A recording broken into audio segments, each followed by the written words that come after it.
Enable notifications by ringing the bell.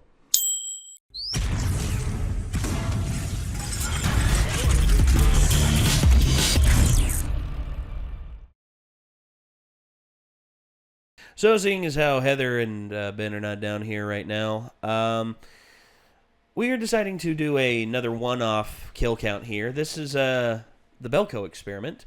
Once again, the kill count is Dead Meat, Mr. James A. Janice, and his awesome channel that he has turned into a little bit of a juggernaut. Wow! Oh dear God! Almost 2 million. Almost there, dude. Man. Yeah, we're all honestly, I'm going to show this on screen. So look at this right here. 977,000 subscribers. Congratulations, Denne. Good job. Congratulations, dude. You guys deserve it. Yeah, his stuff is really cool. Yeah. So yeah, that's one thing that I'm very happy about, is that Dead Meat is getting the success that it deserves. And I'm hoping that hey James, if you're listening to this, I'd love to do a Friday the 13th play date with you, so we can do you can be Jason, you can kill all of my fans. This is honestly one of those things. Like, I could honestly see this being in like a 30-minute block of TV or something. Oh yeah, dude. Or like a condensed like segment on a show, like back on G4 in the day. Yeah, like Attack of the Show. Yeah, like easily. This could be like easily a 10-12 minute segment. And or heck, maybe 15 minutes or more. Yeah, I mean, honestly, if it was his own show, I think obviously people will tune into it because they. Or heck, maybe chop up the segment. It's just like Kill Count Part 1, Kill Count Part 2. It's just like, hey, here's the first 8 minutes, and here's the second 8 minutes, split in half, so you all can come back to it when you want to. So damn it, G4, I miss G4. I miss Tech TV, man. I miss all those good shows, but. The ever-changing paradigm. Well, I mean, the internet took over because it's like that. That's naturally where that stuff would migrate to. So. Well, yeah. I mean, tech-based stuff. Video games. Thank God for the internet. Oh yeah. It's brought back so many things that I used to watch on TV and love on TV. Because Brave Wilderness has brought back the nature, go out and catch an animal and tell you all kinds of stuff about it. Yeah, and then, bring you the Steve Irwin and Jeff Corwin. Jeff Corwin, yeah, thank you. And then Linus Tech Tips is LTT, dude, love LTT. Been and he's got now a channel called Tech Linked, and it's real good because it's funny and it's informative and it's like news about technology and it's scratching like the G4 itch that's been Tech Quickie as well. Tech Quickie, where he goes over like as fast as possible, the differences between HDMI, DisplayPort, VGA, DVI, and all. Yeah. I love stuff like that. Yeah. And Dead Meat right here, it's satisfying a lot of people's macabre and want for the macabre and the horror aspect of movies and everything. And, and usually you'd only get stuff like this on TV. Like you sometimes get stuff like this on the Sci-Fi Channel, but like only around Halloween is when you get stuff like this. Dude. And so you can get this year-round, and it's awesome. Yeah, dude, I swear to God, there was one... nobody else remembers this, and I've tried to Google it, and I can't find it anywhere other than like a random message board from a discussion thread like 7 years ago. There was a one-episode thing that came on at like 3 a.m. at night on VH1 called Ice-T, The Cult Shit. Like, literally, it was Ice-T... the rapper, he was hosting this show with his wife Coco. Then at the time they weren't married; they were actually like presenting together. That's actually how they met. They met while presenting that show together, and they presented it. And what it was Ice-T going over all this like weird stuff. Like he's like I'm gonna tell y'all about an anime I really like. It's called Curse of the Overfiend. Check this shit out. That dude dick glowing, man. You see that his dick glowing, man. And it's like, and for me, the best actor of all time. I don't care what anybody says. Best actor of all time, Jason Voorhees. Yes, I know other actors have played him, but that motherfucker, the baddest thing on the planet. Look at him pick this bitch up and slam her against a tree in a sleeping bag. Look at that shit. And it's just like, I was just dying laughing at 3 a.m. in the morning at my grandma's house. I was just like, son of a bitch. Where the hell did this come from? Why isn't there more of it? And I kept trying to find it again and again, and it never played again. I'm like, God, why must you ruin this? But it was probably just such a weird thing that like people were just like, "Why did you play that?" And they're like, "My bad, we won't do it again." And like, no. It's like I want more. I want more of that. Let's see. Actually, let me see the cult shit. I can't remember it. Yeah, it's not on here anywhere. I can't find it for the life of me. Oh my god! If I ever meet Ice-T, I'll just be like, dude, do you have a video of that? I want to see that again because it was the funniest shit I can remember as when I was younger. Like, holy hell! Somebody's gonna ransom a VHS tape to you now. Don't do that, internet. I'm begging you, please don't do that. Don't tip me, internet. But anyway, we have a dead meat to get to. This is the Belko experiment kill count. With James A. Janice, and let's see what happens.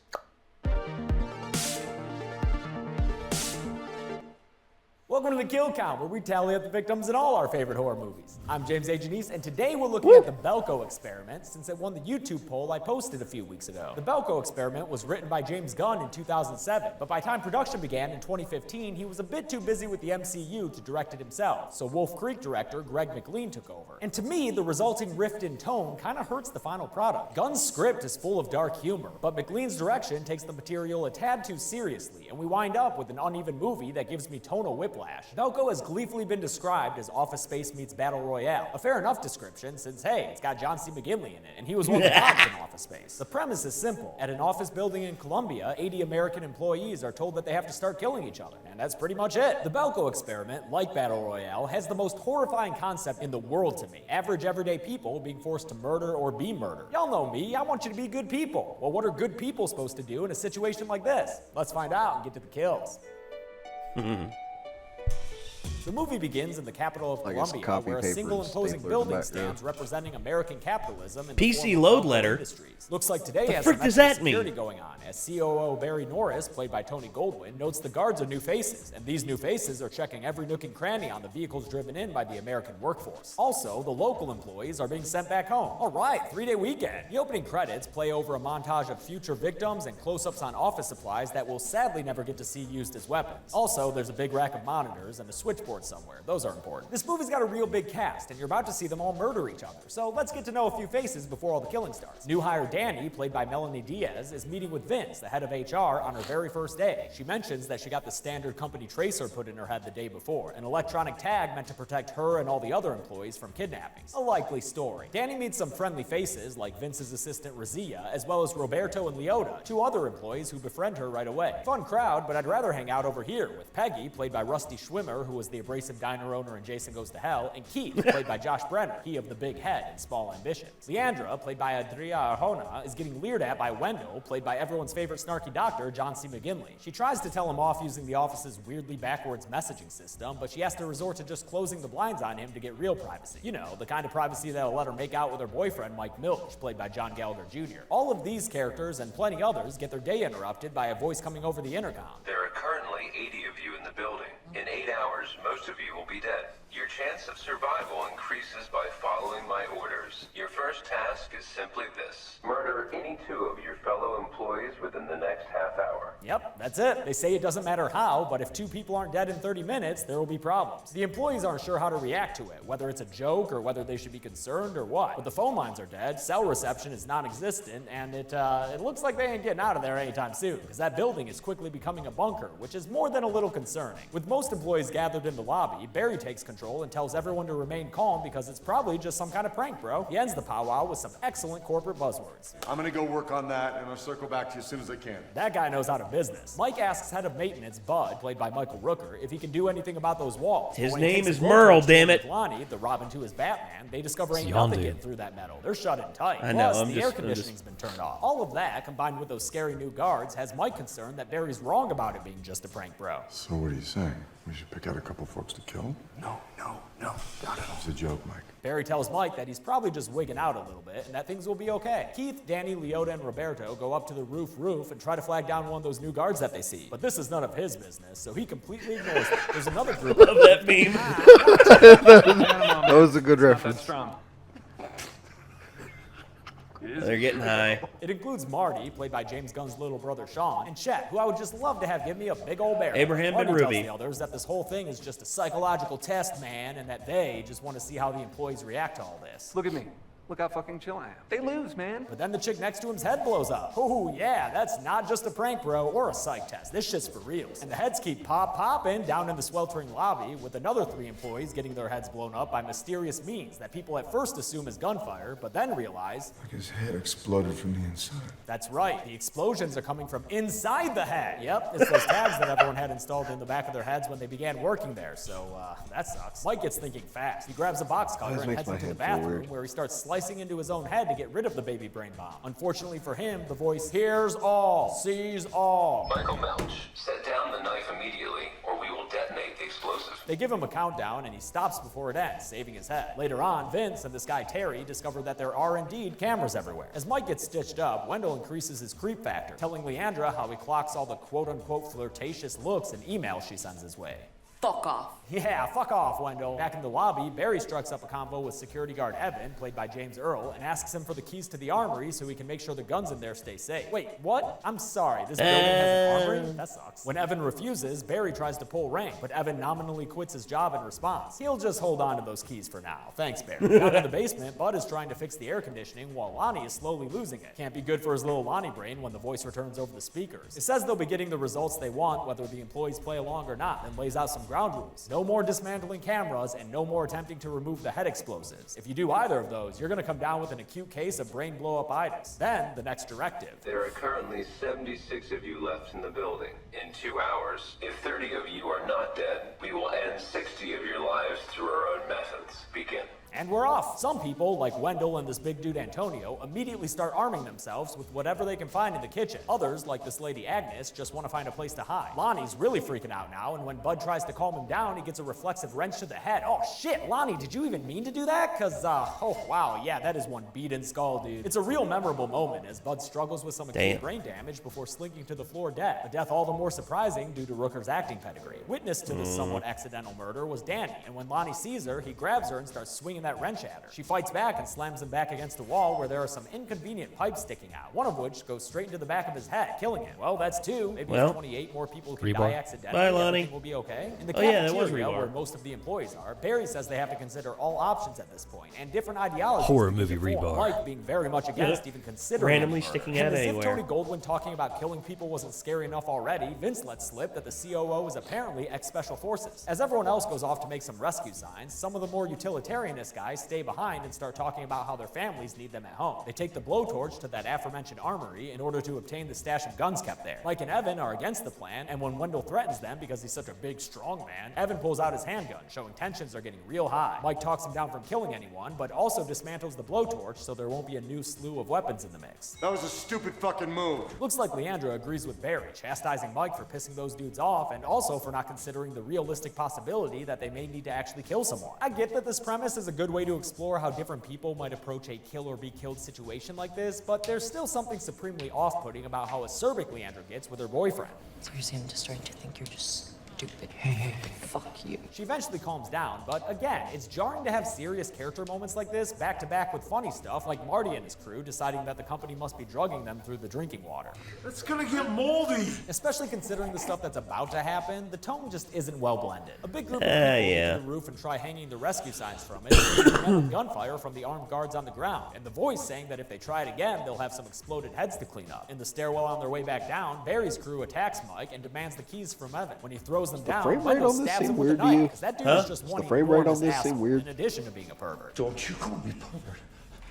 It's like it's playing at a higher frame rate than movies They normally leave play Evan at. to bleed out to death on his own in the stairs. Maybe. I think maybe the film was rendered at 30 frames per second, whereas James's footage is like 30 or like 60 frames per second. This dude Bradley and Terry, who doesn't seem that scary. They corral the rest of the employees into the lobby, although when Bradley sees Danny hiding in the basement, he leaves her there. I guess that's one of those first day privileges, like having your boss buy your lunch for you. The other 72 employees all wind up together in the lobby, where Barry starts to sort them into groups. People with children under the age of 18 are put in one group, while everyone over the age of 60 mercy is put in another. Terry starts to have second thoughts about the whole thing, but Barry is steadfast that this is the way things have to be. This is the right thing. This is the only choice we have. He starts to choose the remaining victims seemingly at random, but he ain't no RNG, so I don't think this is entirely fair. This dude Jonathan also recognizes the pseudo-randomness of it and starts making a fuss, leading to Wendell just executing him right there on the spot. Dr. Cox seemed a little too eager to get shooting there. Maybe JD should buckle down and quit daydreaming for his own personal safety. Barry's quote-unquote random selection I love the Scrubs includes both references. Peggy and Mike, so that sucks. But luckily Danny is still hiding out in the basement, so she's avoiding this whole situation, which is about to get real disturbing real fast. Barry has Antonio put on the radio, and a Spanish-language cover of California Dreamin' starts playing. And this is where the tonal fractures of the movie are the most apparent, because the stylistic music scoring this scene makes it feel like the filmmakers are trying to make it more cool than disturbing. But rest assured, this shit is seriously disturbing, and if you're sensitive, you might not want to watch it, because after one last bit of encouragement from Wendell, Barry begins the executions. Last note, the count is going to get messy here, so bear with me, and please just trust me. I spent an entire day going over this, and I'm fairly confident I got it right. Barry starts shooting people in the back of the head to kill them, while Wendell counts up the bodies. We see a number of them happen on-screen or just off-screen, but I'm also counting a few gunshots that we hear as Danny runs through the basement terrified. My logic is that these people are lined up to die, and Barry's probably not missing or wasting any bullets. And so during this initial execution scene, I hear or see 10 people get shot, and that's how many go on the count. Meanwhile, Mike is trying to convince Terry to let him go, but despite his poopy pants crybaby face, Terry rejects Mike's pleas and gets ready to follow through. It's at that moment Danny flips the circuit breaker downstairs, turning all the lights in the building off and starting a panic where everyone runs for their lives. During this sequence, I'm once again going off of audible gunshots, which is less realistic here since it's unlikely that every single bullet fired resulted in a death, but if you do this and count even the most faint gunshots going on in the background, the kill count lines up with what the voice says the next time it checks in on our characters. So with that in mind, during this sequence that's still scored by California Dreaming, which is uncomfortable, 13 unnamed people are killed. That's the number it has to be. Also during this sequence, Danny escapes into the elevator with Roberto, where they climb through the ceiling to get on top. When Antonio comes into the stairwell after Peggy, Mike jumps on his back and Peggy ends up stabbing him in the stomach with his own butcher knife, killing him. That's one of the wild bunch taken out, and another one falls when Bradley is distracted by the circuit breaker long enough for Vince to sneak up on him and get him down. Vince and a whole crowd of other employees then stomp and kick Bradley to death, getting real crunchy with it, until Razia begs them all to stop. Finally, the song ends, and so does the massacre. I got 4 more dead. Don't count, just go. Get as many as you can.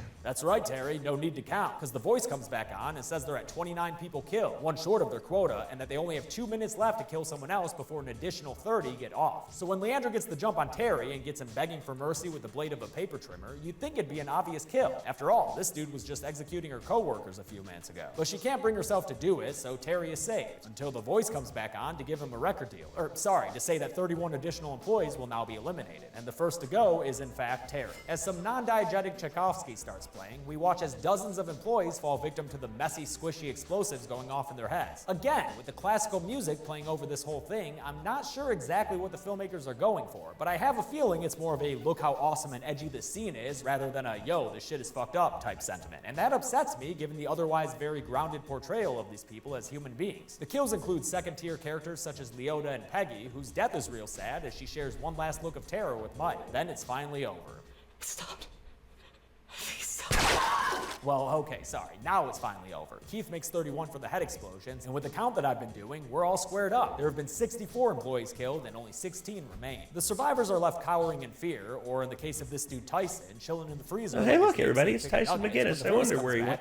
Or Nigel McGinnis. I wonder where he went. In 1 hour, whoever has killed the most people will be allowed to live.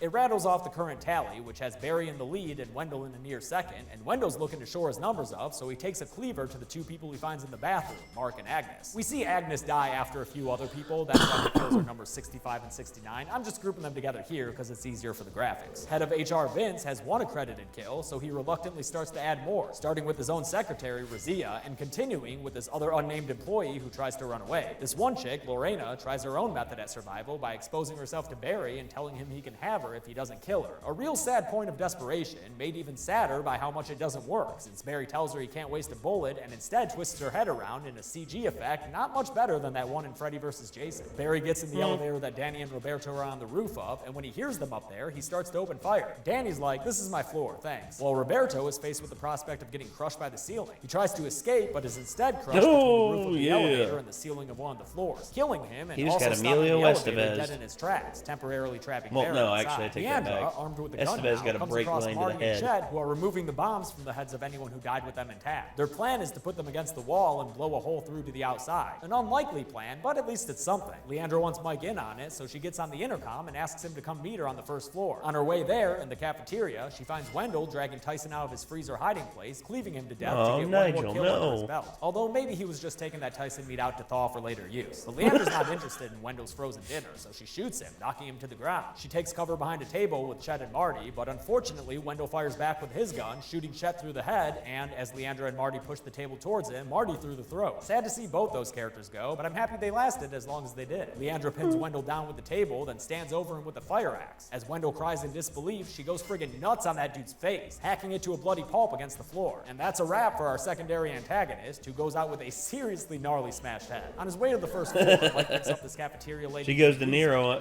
She goes De Niro from The Untouchables on that shit.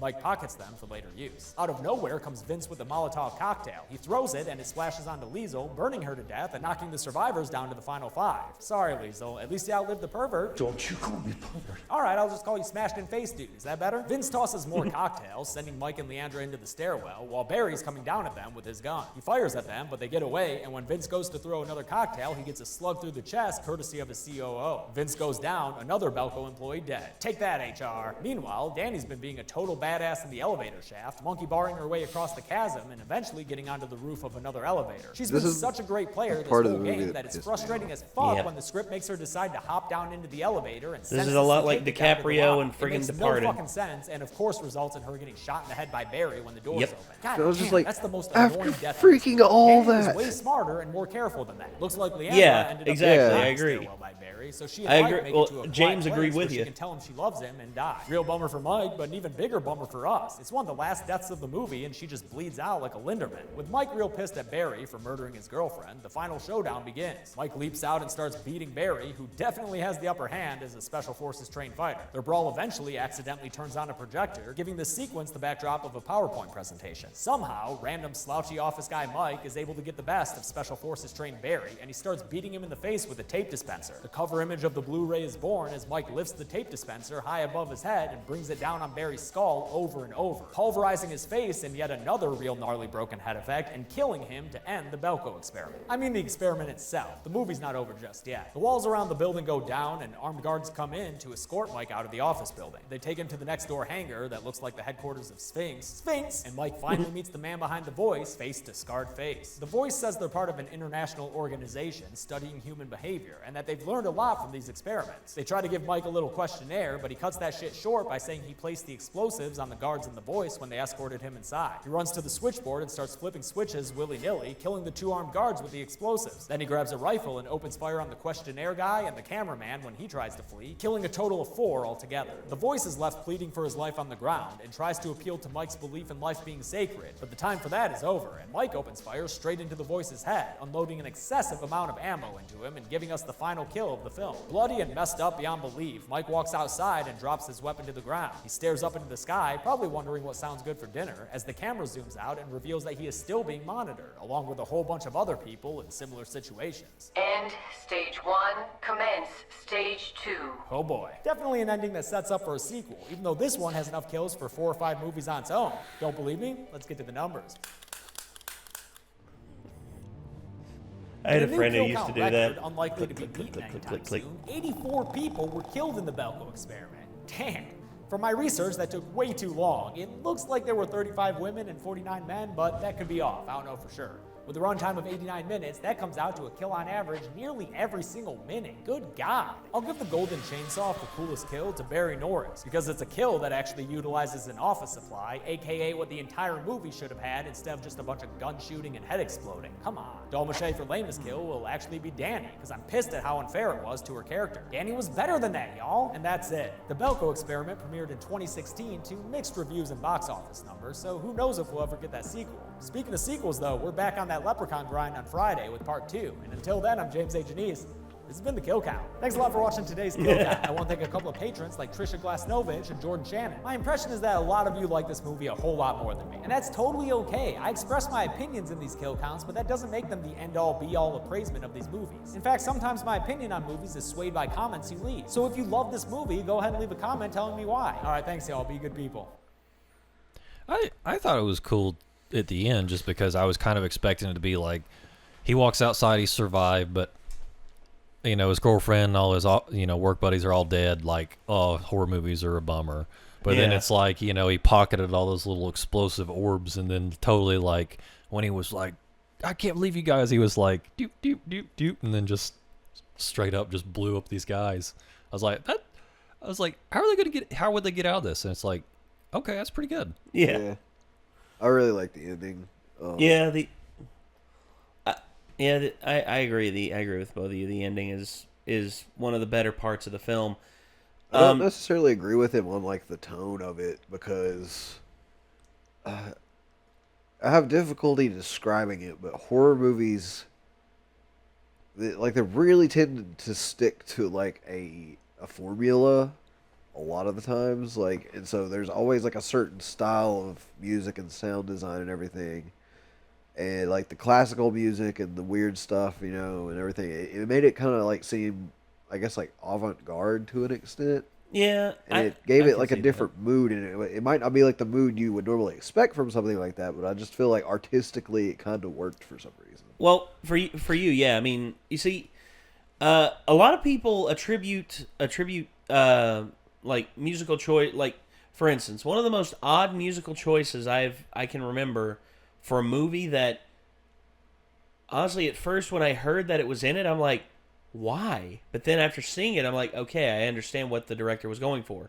It's from A Clockwork Orange, Singing in the Rain. Yeah. Whenever Malcolm McDowell and his droogs break into this house, beat the shit out of the owner of the house, and then proceed to rape his wife right in front of him when he's on the floor, broken and beaten. It makes Singing in the Rain extremely disturbing. Exactly. And similarly, they pulled off the same thing with crap, the song name escapes me. But Reservoir. What movie? Reservoir Dogs. Oh, Reservoir Dogs. Stuck in the Middle with You. Yeah, Stuck in the Middle with You. Yeah, where he cuts off the cop's ear. Spoilers. Yeah, very similar scenes, in my opinion. Well, yeah, I mean, and because I remember when the song came on, and I was like, wait, why is it? Oh no! And then all of a sudden, you go off camera just a little bit, and you hear the screaming, and you hear, the knife slicing sound effect, and then all of a sudden, here comes Mr. Blonde with a ear in his head. It's like, hello, can you hear me? Hello. And I was just like, Jesus, man. And in this, I could hear, I know certain things would work. I wonder what James Gunn would have done differently if he would have been the one to be able to direct this. Because James Gunn's a very talented director. I mean, his work in Guardians of the Galaxy, I'm wondering if he would have had different song choices, and if those would have been better. I don't know. But style of shooting, his directorial style, I call them the Firefly trio because they work so well together. They worked so well together on Firefly, and also they worked very well together on Buffy. It's Joss Whedon, of course, Drew Goddard, and James Gunn, because Drew Goddard directed, to me, one of the best horror movie / comedies that I think the Belko Experiment had the potential to be like, with Cabin in the Woods. Cabin in the Woods, like you said, the horror movie tropes that they have to follow. They always have to follow the in that movie they had to follow the common trope of the warrior, the fool, the whore, and I forget what the fourth one was, the nerd of the group. Yeah. And then with the final girl always being the virgin, lives. Always having to portray that. And they had to do that in order to hold back the monster, and the monster being like that being a metaphor for like the norm, like being the norm of the horror genre. And I think with that film coming out, you certainly see sort of a shift in horror films since then. You start to see that, that archetype dying. It's just like the new Friday the 13th was not successful because of that. Because it was almost like he was bringing it to light. He was like, "Hey, you guys realize everybody's doing the same thing over and over and over again, right?" Yeah. And then he was like, "And this is how easy it is to take something like that and make it creative." Mm-hmm. And then maybe a lot of horror directors have since then been like, "Oh." But also, horror, I feel like, has been coming back, and there's a trend I've been noticing, and that's comedians doing horror. And I think we talked about this. Mm-hmm. Yeah, but yeah, comedians doing horror feels like it's breathing new life that I like into, like, the horror genre as well. But yeah, yeah, that's right. Like, it does feel like that paradigm has kind of been sort of hacked up since he made that movie, and I think it's because he just brought it to attention and made them all be like, yeah. Well, guess we should stop doing it. Well, and there's been a few horror films that here recently have just been like, wow, that's actually a really neat way of looking at it. It's just like Happy Death Day. Happy Death Day is sort of a horror comedy, but a lot of people still view it as a horror movie. Yeah. And then Unfriended, the other one down here, that James's newest one, Unfriended. Unfriended, I thought, was actually pretty damn good. Really? What, have you seen it? No, because I just looked at what it was, and I go, that has zero appeal to me whatsoever. Well, here's the thing. I had the same thought about it as well. I went to watch it with one of my little sisters because A, she was too young to get in, and B, she was I had to drive her there.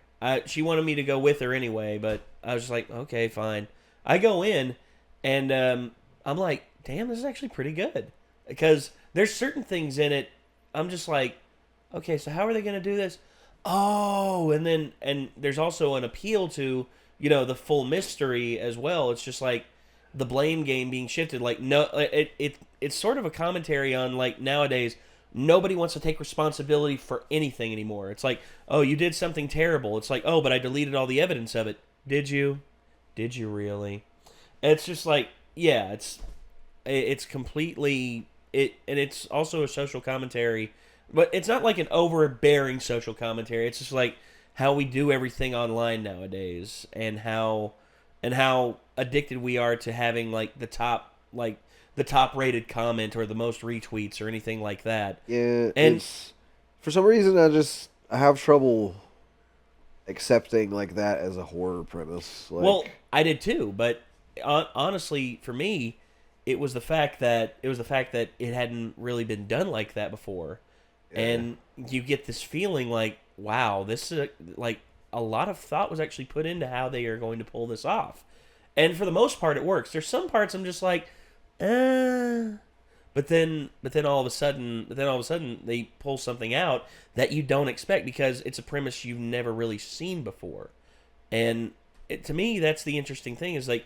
Premises you don't normally see in horror films. It's just like, for instance, for me, that's just like how Wrong Turn 2 is a much better film than Wrong Turn 1. And it's because a lot of the tropes are gone, and instead the film is self-aware that it's sort of stupid, but at the same time, it's got a good crew behind it. I mean, the director the guy who did the music for it is Bear McCreary, the same guy who did the music for The Walking Dead and the music for the new God of War game. So, honestly, he had a very humble beginning. Like, he was scoring a sequel to what a lot of people thought to be was a pretty crappy horror movie. And nobody took the sequel seriously until all of a sudden it came out on DVD, and all the DVDs were rented out solid for, like, 6 straight months. Like I worked in the movie rental business when that was the number one like rented movie. We had like originally 6 copies of it, but then because customer demand for it was so much, we actually demanded 14 more copies, and we had 20 copies solid on this one side of the store. And every time I went over there, all gone. And the reason why is because the film actually was really good.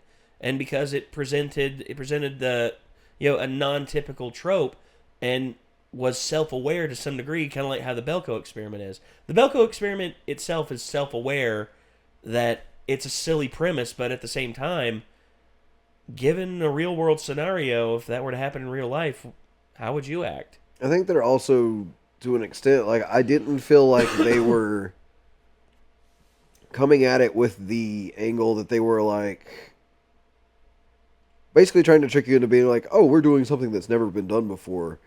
They acted like humble enough to kind of nod to the fact that it's like, yes, we're taking a genre that is definitely a thing now, and we're going to do our own take with it, and this is what we're giving you, and we know this is not a completely new thing, but here's what we came up with and the situations we got out of it. And I was like, yeah, like, I can see that. Like, I mean, that's the vibe I got from it anyways. I don't know if everybody else got the same vibe, but that's what I felt like. It didn't feel like they were trying to be like, oh, the next Hunger Games, you know. They were just like, yeah, that's a pretty cool idea. What if this happened, you know? And it didn't seem like a cocky film, you know, and it seemed like they were having like a light kind of fun time with it. Yeah. At the same time that they were trying to present like the disturbing situations that would have happened.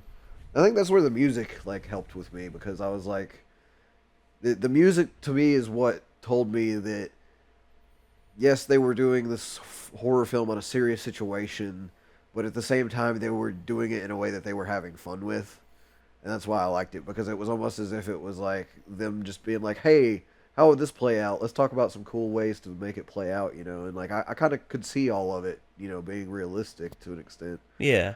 And it's like I said, I was pissed about the one character, because I was like, that whole time, that was totally pointless. But at the same time, that was totally realistic. Mm-hmm. Because a lot of times in movies like that, you know, that character, there's no way they're going to let that character die. Yeah. But it was like she made it this whole way. Oh, yeah, it's like the whole final girl. It's like the whole final girl, you know, cliche. It's just like, oh, she's going to be the one to survive, and you go get it, girl. No. Yeah. It's like, what? It's like, so I don't know. To me, it was very similar to things that made me go, yeah, okay, like for that, those reasons. Well, yeah, trope turning. It's like over on its head. I get that. So and it's like it wasn't taking itself 100% seriously, maybe like 80%. So I was pretty cool with it. Yeah, that's fair. That's fair enough. All right, so Micah, anything to add? What did you think of the Belko experiment? I liked it. I mean, it was, you know, pretty straightforward. You see all the ways that people break down and make compromises, you know, when they don't have their comfortable ethics anymore. But then I like the end, because I was fully expecting it to be like just a bummer. He walks outside, everybody knows he's been killed, and he gets no resolution. Then it's like, you know, sneakily like gets a little revenge on these guys. So yeah. That's fair enough. But honestly, for me, at first when I watched it, I was just I could see what James meant by the tonal shifts being a little bit much to some degree. But at the same time, when I realized, hey, they're not trying to be overly serious with this. They're not trying to hammer a social commentary into your head like certain films. Last Jedi. I'm just gonna leave that out there. Enjoy that. If I get a dislike for that, I don't care. But anyway, I think that's going to do it. So if you all like the Belko experiment, let us know. And if you want us to do more Dead Meat, let us know the ones you want us to do. And I guess until next time, signing off, I'm Nate. Micah. And you have 30 minutes to kill 5 of your friends, or we will kill 25 of your friends. No, I'm just kidding. I'm Nick. Bye. Who has 25 friends? That's for too much.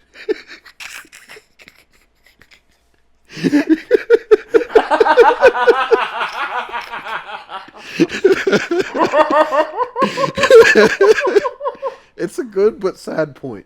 Oh, God.